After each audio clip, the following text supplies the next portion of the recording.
Now, this slide that we'll move on to is another example of portfolio trending. This is really coming from loan review results, or the third line of defense, where we're looking at some areas that really aren't in the system. They're based on analysis being done, and they tend to be more proactive view of risk. You know, we're looking at emerging trends, in this case, downgrades, criticized classified volumes, and exceptions, which are, again, a leading indicator of risk. And you can see some of the coloring here of where the loan review team is identifying, you know, growing risk through exceptions. So this is well before things go delinquent.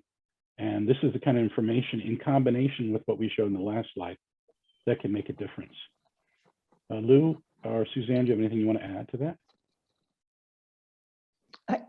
I want to just address briefly the idea of policy exceptions as a leading indicator, because I can sort of almost hear some lenders saying, but in our experience, policy is written in alignment with the bank's risk appetite.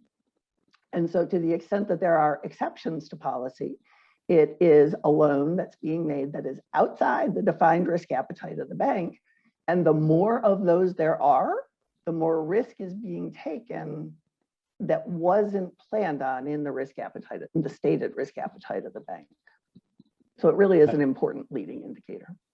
Yeah, and one of the things that we have to be careful of is when you do loan review or credit review, often you're going to select loans that are more likely to have exceptions than the average.